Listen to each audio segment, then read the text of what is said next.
So in the lateral, if you have neck issues, you're supporting your neck the whole time. So keeping one hand behind the neck as you're sliding down like this.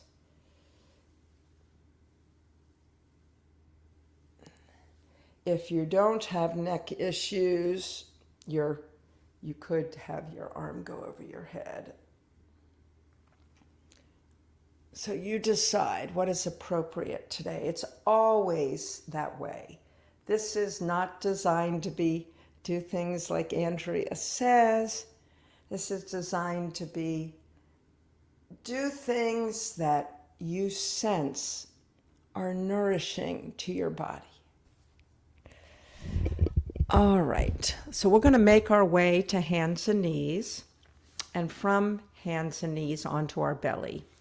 So take your time.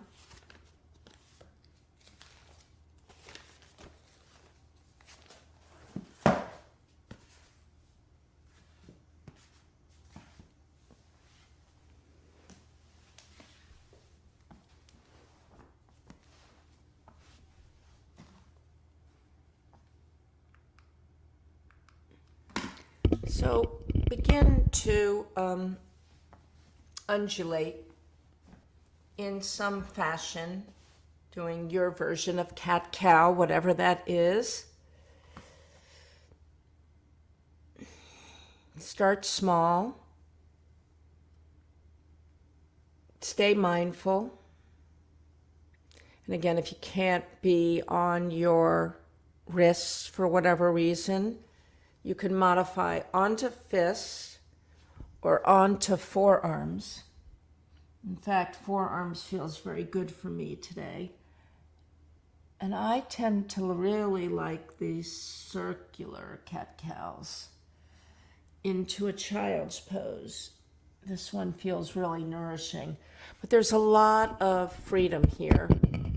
You can do this in a lot of different ways. You can do half circles. You can push back and forth. You can work the upper spine in the cat-cow. When I do the upper spine, I tend to use my shoulders to assist.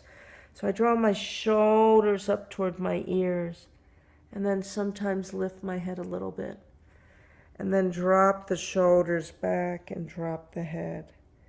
Shoulders to ears, lift head, shoulders back, drop head. And then if I want to work the middle of the spine, which is a lot more difficult, I feel like I'm squeezing a pencil behind my rib cage, and then the pencil's rolling off. Squeeze that pencil, let it roll off. Last time, squeeze it and roll off. And you know, all of this can be done seated if you don't want to be on your hands and knees.